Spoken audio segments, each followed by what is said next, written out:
Bueno, lo primero, muchas gracias y por dejarnos este espacio para compartir este proyecto. Y ya, sin más dilación, voy al grano para que haya espacio para todos. Bueno, tenemos aquí el plan maestro de la capital de Honduras. Lo único, tenemos un... esto. Vale. ¿Con esto se puede pasar o no? Sí. Vale. Vale. Bueno, octubre de 1998. El huracán Mitch cruza Mar Caribe, Golfo de México, todo Centroamérica y a su paso, pues, destruye y genera todo el caos que aquí vemos. En palabras del presidente de Honduras, la ciudad retrocedió 50 años en el desarrollo económico de la ciudad. 35.000 viviendas destruidas, 50.000 viviendas dañadas, 1,5 millones de personas se quedaron sin hogar. Además hubo 7.000 bajas.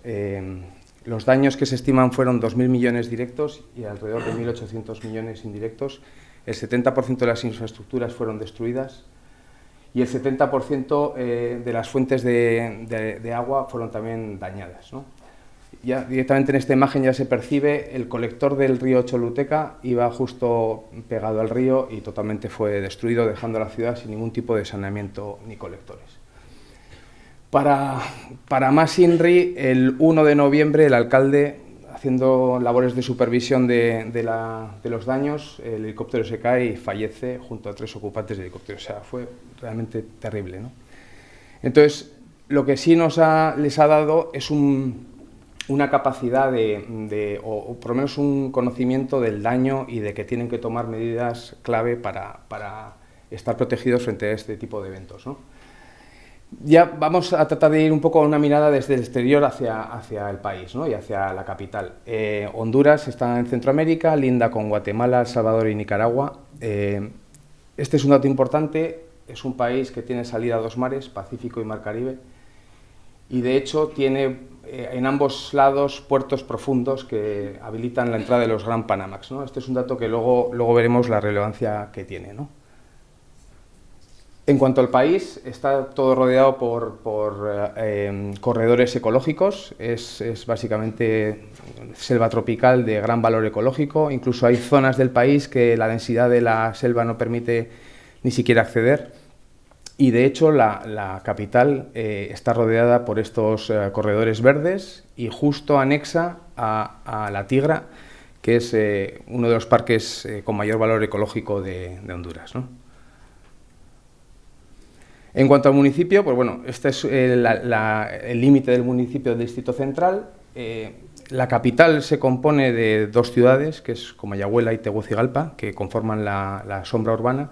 Se encuentra en el valle de Tegucigalpa, que ya está prácticamente colmatado, o sea, y ya parte de la población está saliendo a los valles aledaños. Tenemos tanto Marateca como Ilamapa al norte, y este es un poco el mapa de las cuencas y subcuencas del municipio, ¿no? Este es el perímetro urbano.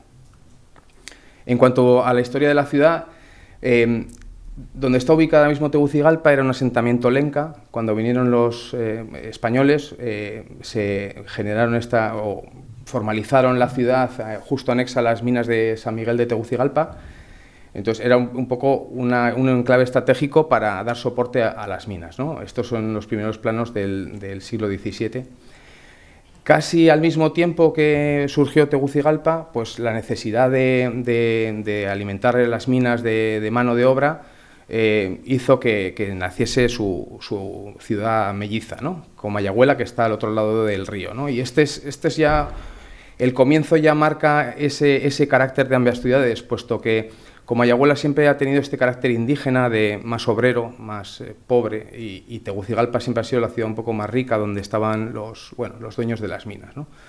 Y hacia 1880 el presidente decide trasladar de Comayagua la capital a Tegucigalpa. Comayagua es un espacio mucho más favorable para todo, es una gran extensión de terreno perfecta para construir, pero por tener el control de las minas y el control del dinero, básicamente, pues desplaza la ciudad la capital a Tegucigalpa. Ya se puede ver que aquí hay todavía una trama ordenada de la ciudad, puesto que todavía no se han encontrado con las colinas colindantes, nunca mejor dicho, a la trama urbana, ¿no?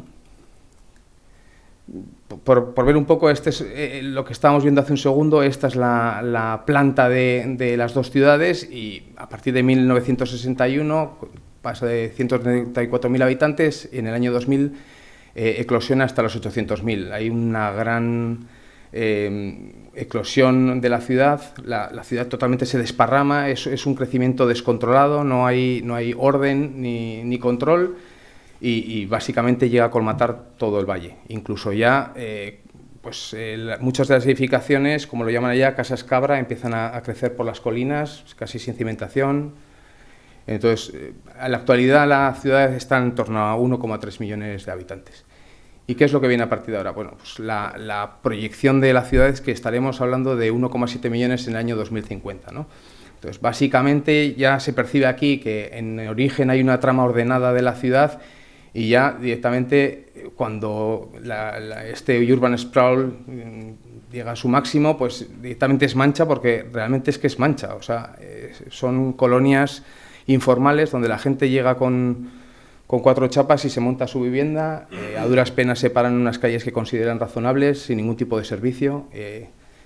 Y bueno, básicamente esta es la imagen. A partir de aquí, la configuración y lo que fomenta este crecimiento desordenado y desigual, pues es que tenemos en la capital en torno a un 30% de personas no pobres y un 66% de personas pobres, ¿no? Y de ese 66%, la mitad están en extrema pobreza, ¿no? Entonces, esta es un poco la mirada desde fuera hacia la capital, ¿no?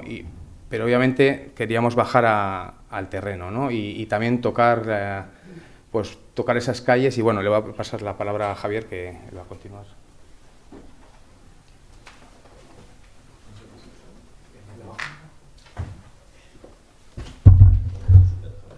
Hola a todos. Bueno, voy a continuar cogiendo el testigo de Carlos y sabemos que este proyecto es complejo, o sea, es decir, sin darle un contexto, entenderlo, ¿no? Este plan maestro que proyecta la ciudad para los próximos 30 años es muy complejo sin saber el contexto de la ciudad, porque Honduras es un país muy desconocido para todos nosotros, aunque desde España tengamos un conocimiento muy grande de Latinoamérica, ¿no? Por eso es tan importante, para que entendáis este plan maestro, tener un contexto, ¿no?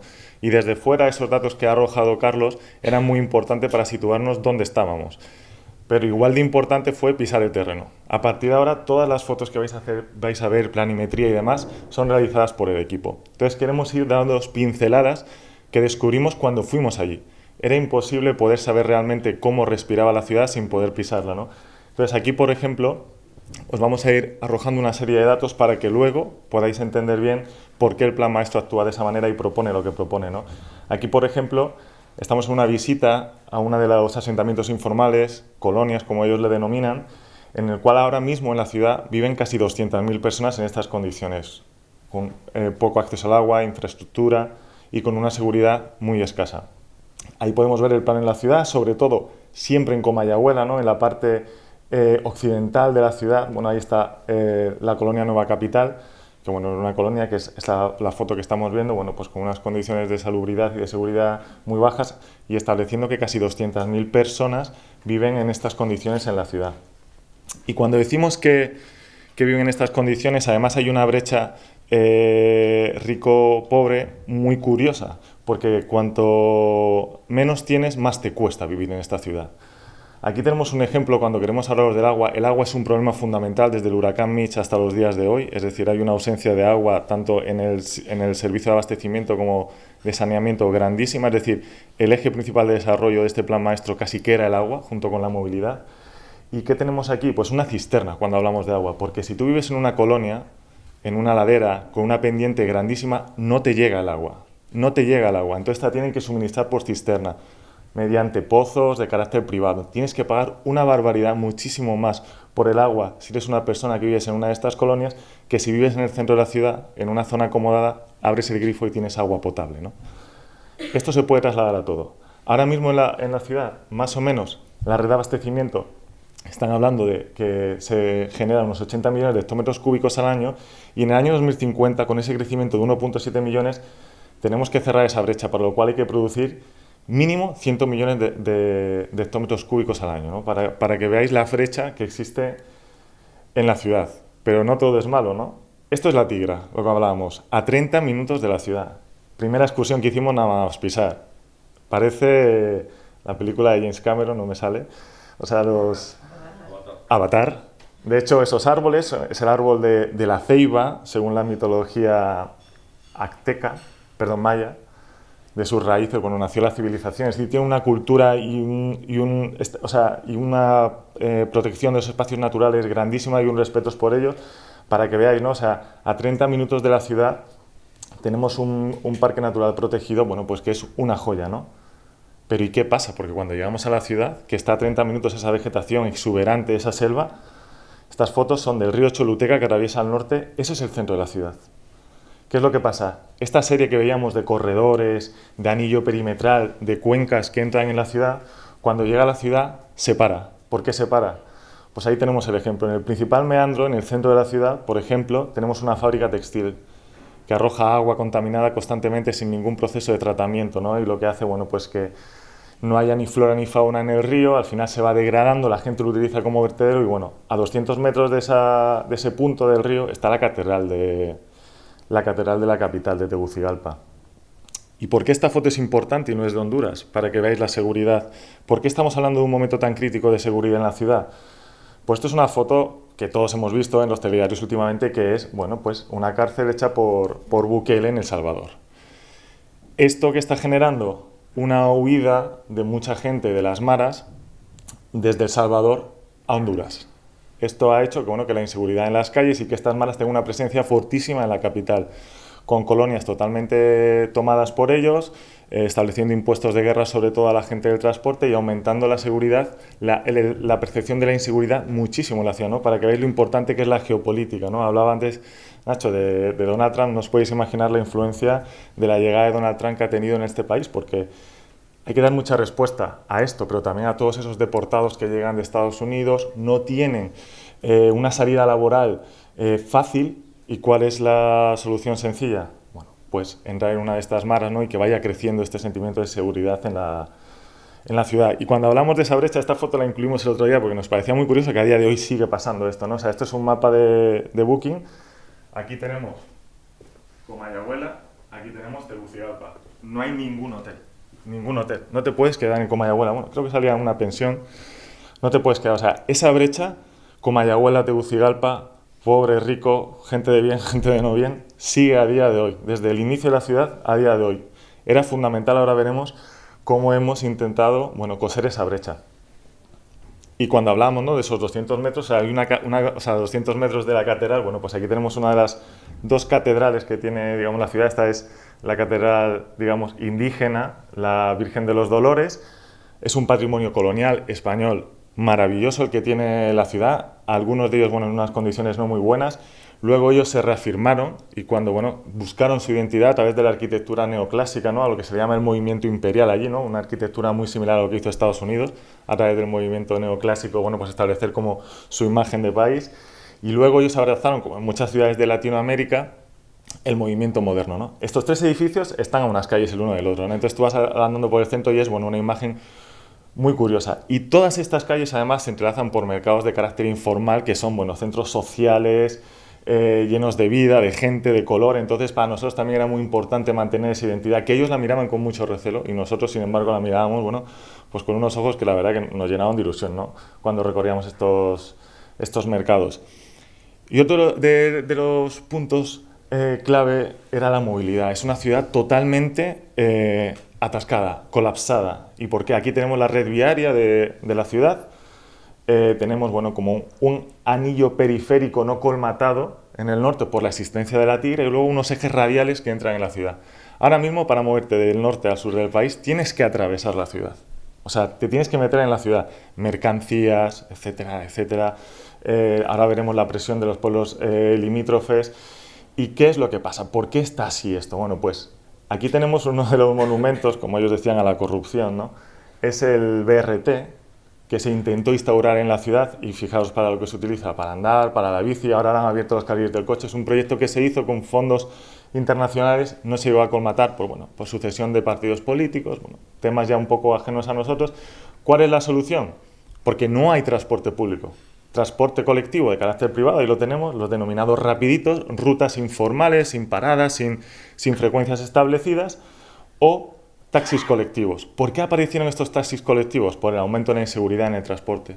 Estos conductores y estas rutas están bajo el yugo de esas maras, ¿no? Y a la mínima, o sea, es lamentable decirlo, pero cada 15 días hay un conductor fallecido por no pagar el impuesto de guerra o, bueno, por saltarse, digamos, esas condiciones que imponen las maras en la ciudad. Y una vez abordado el transporte público, esa red viaria, ¿cómo se ha intentado mejorar? Pues bueno, se ha apostado de manera, nosotros creemos que bastante errónea, bueno, por generar como unos bypass, unos sistemas viales, es decir, intentar solucionar la movilidad metiendo más carriles. Sabemos que eso nunca acaba bien, y aquí tenemos la foto, ¿no?, de toda esa infraestructura. La ciudad sigue totalmente colapsada. ¿Y qué es lo que pasa? Ya estamos viendo todos estos datos y decir, ¿qué está haciendo la gente? ¿Cómo está creciendo? Bueno, pues debido a la inseguridad, a que no hay terreno en la ciudad, a la insalubridad, a que no hay agua, la gente que está haciendo trasladándose a municipios de la periferia. Municipios de la periferia que no tienen ninguna dotación sanitaria, ni educacional, ni tampoco son centros de trabajo. ¿Qué está pasando? Que se ha generado un área metropolitana alrededor de la capital que en el día a día todavía genera más presión, ¿no? O sea, es un poco la pescadilla que se muerde la cola, ¿no? Nosotros nos preguntamos, pero desde el año 1975, que se aprobó un metroplan de zonificación que era bastante interesante, ¿no?, sobre cómo ordenar la ciudad a través de la zonificación, muy apoyada en el coche, muy americano, ¿no?, todo.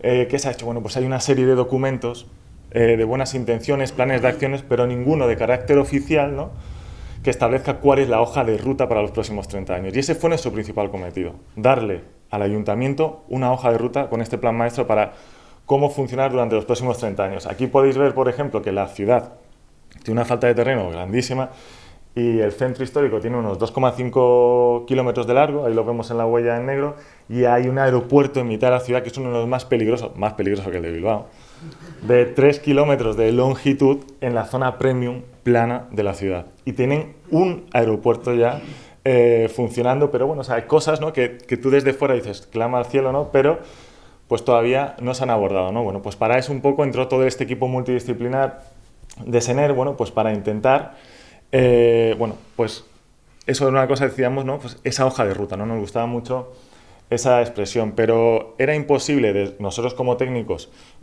foráneos hacer este proyecto sin la participación, ¿no? Entonces, ¿qué es lo que se generaron? Una serie de foros, ¿no?, en los cuales estaban presentes los líderes sociales de todos los estamentos de la ciudad, academia, administración, empresa privada. Entonces, en torno a unos foros de vivienda, empleo, educación, seguridad y bienestar, recabamos muchísima información de ellos, muchísima información, ¿no?, que arrojaban datos como que, bueno, que el 70% del empleo en la ciudad es de carácter informal.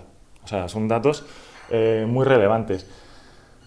Pero nosotros todavía fuimos un paso más allá. Este es el perímetro urbano del año 1975, o sea, lo que marca lo que es la urbe, ¿no?, que parece como el plano de Texas, una cosa pues irreal, ¿no?, porque es un urban sprawl, una mancha de aceite de la ciudad totalmente, pero no se ha renovado. Y ese perímetro está a su vez subdividido en 1000 colonias, una unidad que era, bueno, pues una cosa inmanejable, ¿no? Y en cada una de esas colonias existe la figura del gestor comunitario. Y el gestor comunitario es como un enlace entre la vida en la colonia, cuando decimos la vida en la colonia decimos todo, sus gentes, sus maras, todo, y la administración. Entonces nosotros nos acercamos a ellos visitando colonias, haciendo una serie de encuestas con ellos, entrevistándolos, y también nos arrojaron una información fundamental. Es decir, el eje de participación fue fundamental para desarrollar con éxito este proyecto. Y una vez ya que creo que tenéis un contexto de realmente lo que es la ciudad, ahora es cuando podemos meternos en el plan. O sea, para nosotros lo importante era que supierais, cuando nosotros nos enfrentamos a estos proyectos internacionales, lo importante que es poder empaparte del lugar y del territorio, sobre todo como urbanistas, ¿no? Es decir, oye, no podemos planificar desde una mirada exterior, tenemos, bueno, que adentrarnos, ¿no?, en su sociedad, en la ciudad, vamos, hasta adentro. ¿Cómo hicimos? Bueno, pues aquí tenemos el plan maestro. ¿Cómo se articula este plan maestro? Queríamos que fuera algo tangible, entonces generamos 100 actuaciones. 100 actuaciones para poder revertir, digamos, el ritmo que llevaba la ciudad a día de hoy. Entonces, de esas 100 actuaciones, 57 que eran de carácter prioritario, quisimos darle una estructura que fuera manejable. Entonces, a su vez, se hicieron 8 planes estructurantes para la ciudad. ¿Con qué idea? Que se pudiera por decirlo de alguna manera, adscribirse a un responsable físico. Es decir, la gerencia de movilidad urbana, para ti el plan de movilidad. Y que se hicieran responsables y que lo hicieran suyo y que así pudiese avanzar, ¿no? Entonces, estos 8 planes, municipio seguro, gestión del agua, vivienda, movilidad, ciudad limpia, desarrollo distrital, gobernanza y plan capital, ¿no? Como un poco con la idea de ese plan capital de volver a convertir en capital esta ciudad, ¿no? Ahora vamos a dar unas pinceladas de esas 100 actuaciones, dentro de cada uno de ellos, cuáles son las más interesantes, ¿vale? Desde el punto de vista del municipio seguro, esto es una cosa fundamental. Ahora en la actualidad, cada vez que hay un efecto atmosférico adverso, bueno, se traduce en víctimas en la ciudad. Lo que se ha hecho es una zonificación al detalle de la ciudad, predio a predio, o sea, parcela a parcela, zonificando los riesgos y las amenazas que tiene cada una de esas parcelas en zonificación. De esa manera, si tú, por ejemplo, en el centro histórico estás edificando en la ribera del río, tu zonificación exacta te dirá, por ejemplo, que en planta baja no puedes meter los cuadros eléctricos. Por ejemplo, ¿no? Si estás en una zona de deslave, te va a marcar el tipo de cimentación que vas a hacer. De esa manera, estás dando herramientas tanto a la ciudadanía como a la empresa privada de cómo tiene que funcionar la ciudad, ¿no? De cara, bueno, a su desarrollo, ¿no? O sea, de hacer un desarrollo seguro de la ciudad. Respecto al agua, aquí podríamos estar hablando horas y horas. Entonces, en esta diapositiva os lo hemos querido resumir con esta intención, ¿no? O sea, hemos hecho un ciclo completo. Ahora vamos a poder explicar, ahora ya teniendo ese contexto, podemos decir, necesitamos agua. Hemos generado una infraestructura en las presas de Concepción y de Laureles y de Río Hombre, las afueras de la ciudad, para conseguir esa brecha de agua que nos hacía falta. Pero seguimos contaminando el río. Ahora vamos a ver dónde se va a ir la industria de la ciudad, que se ha identificado y se va a expulsar de la ciudad a un sitio adecuado, donde debe de estar. Se va a hacer también una nueva planta de tratamiento de aguas residuales, red separativa. La ciudad no tiene, además, saneamiento público para pluviales, es decir, se inunda la ciudad, no se recoge, no hay alcantarillado. Y una cosa que era muy importante también era, dentro de esos hectómetros cúbicos que necesitamos, cuánto necesita el Choluteca base durante todo el año, porque también tiene su época de agua y la que no, para mantener siempre la flora y la fauna, ¿no? O sea, todo esto está contenido en el plan maestro, infraestructura, caudal base, el movimiento de la industria, ¿no? O sea, para que veáis cómo el agua se tiene que, digamos, tratar como un ciclo continuo que bebe uno de otro. Una actuación sin la otra no tendría sentido. Respecto a la vivienda, en el norte y en el sur de la ciudad se han generado unas áreas de desarrollo en zonas seguras, respetando las zonas verdes, conectada con el tejido urbano y con la nueva red de transporte que ahora veremos, bueno, que permita generar una ciudad digamos, conectada con lo existente y, bueno, que evite, ¿no?, encontrarse con los problemas que actualmente existen en la ciudad, ¿no? O sea, es decir, ordenar la ciudad y planear, ¿no?, para, bueno, seguir creciendo la mancha urbana, pero de una manera segura. Y, de hecho, de las 200.000 viviendas que se conectaban, o sea, que se incluían en estos desarrollos, más de 90.000 eran de carácter social. Un momento, perdón. Respecto a la movilidad, esto era una demanda que ellos además querían y nosotros le propusimos perfilándosela. Se generó lo que llamamos el anillo metropolitano. El anillo metropolitano era un nuevo anillo que se generaba alrededor de la ciudad, conectando todos esos nodos que estudiamos para poder aliviar el tráfico en la ciudad, mover ese tráfico y, muy importante, que las mercancías nunca pasaran por el país. Y además nunca pasaran por la ciudad. Las mercancías no solo del país, sino de toda la región centroamericana, que ahora veremos por qué es tan importante este punto.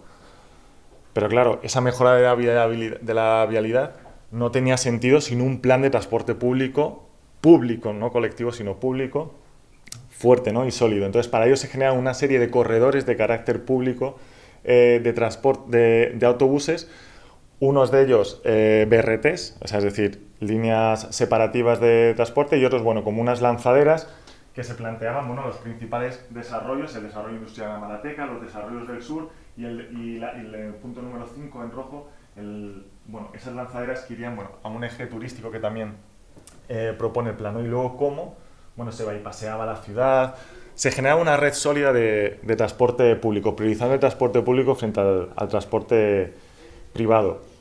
Respecto a la ciudad limpia, como hemos visto, o sea, teníamos muchos residuos, ¿no?, en la ciudad, mal gestionados.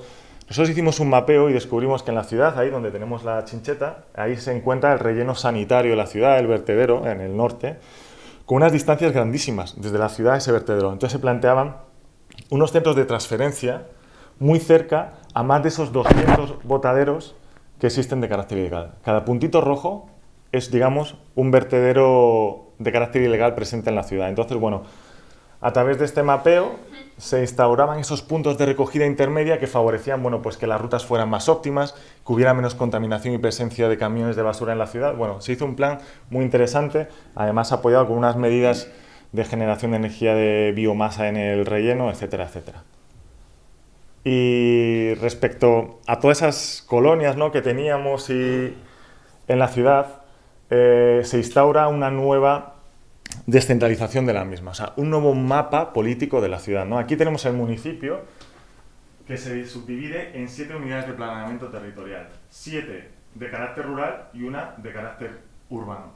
Estas 7 unidades de planeamiento territorial, bueno, lo que hacen es respetar, digamos, todos los medios físicos que habían. Por ejemplo, la unidad de planeamiento territorial del Río del Hombre pues se anexiona y está en contacto con el Río del Hombre, y bueno, esa unidad de centro urbano, la más importante evidentemente para nosotros y el desarrollo de nuestro trabajo, a su vez se subdivide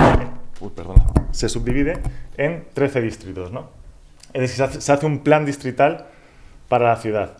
En rojo podéis ver los distritos, se divide la ciudad en 13 distritos, de 1000 colonias pasamos a 13 distritos que se puedan gestionar, ¿no?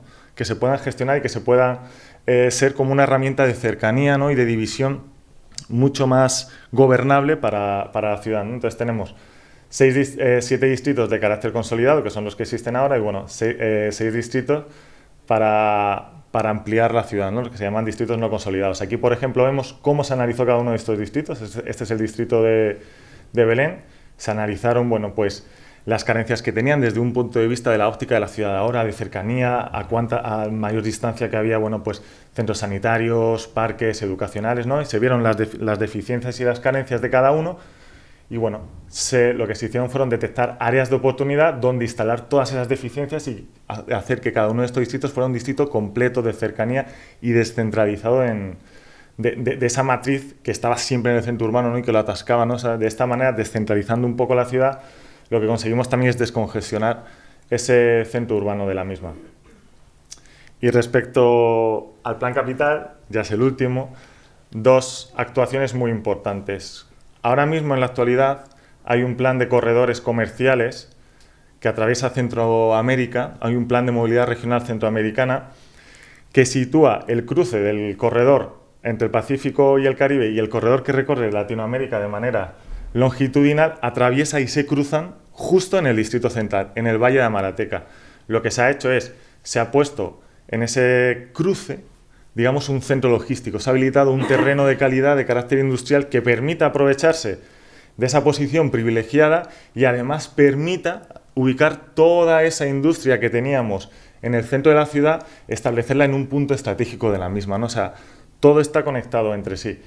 Y luego, bueno, se hizo un plan para recuperar todo el esplendor del centro histórico, poniendo al peatón en el centro, sacando al coche del mismo, bueno, con un esquema de supermanzanas que además también nos permitía recuperar la ribera con unos ciertos aprovechamientos nuevos, generar una red de transporte público conectada con la red de la ciudad y luego, bueno, una red de peatonalización que aumentaba de los 250 metros actuales que tiene la ciudad a 5 kilómetros en el centro histórico, perdón, solo en el distrito de centro histórico, es la única calle peatonal de la ciudad, tiene 250 metros, el Paseo Cervantes, pues con este esquema nuevo de peatonalización se ampliaba a 5 kilómetros esa red peatonal, ¿no?, para que veáis el gran cambio que proponía este plan. Todo este plan, además, ya para finalizar, era muy importante, como decíamos, segregarlo en 8 planes que se encargaba cada uno de su gestión y su implantación, una de las gerencias municipales que tenía, y luego, bueno, había un proceso de transparencia que permitía, bueno, pues hacer como que el plan estuviera siempre vivo, controlado, evaluado y monitorizado, ¿no? Y evidentemente para nosotros era muy importante hacer que este plan fuera un instrumento de ordenación oficial. Para ello, lo que se hizo fue una estrategia de aprobación y de implantación bajo la figura legal recogida por la Ley de Ordenación Territorial de Honduras del año 2003 como un plan estratégico local. Lleva una fase, es decir, el proyecto se ha hecho en el 2025, todavía está vivo. De hecho, para aprobar este plan estratégico, la primera fase es una socialización del mismo, y aquí podemos ver cómo hace unos meses, en noviembre del 25, bueno, pues el mismo equipo que hemos venido ya aquí a presentar el plan, bueno, aquí podemos ver cómo estamos realizando esa primera fase de socialización. O sea que este plan maestro, al igual que la ciudad, sigue vivo, así que continuará, no está acabado. Y bueno, esperemos que la herramienta les sirva de ayuda y que realmente la capital de Honduras, a la que le tenemos un cariño enorme, pues cambie y se transforme. Así que muchas gracias por vuestra atención.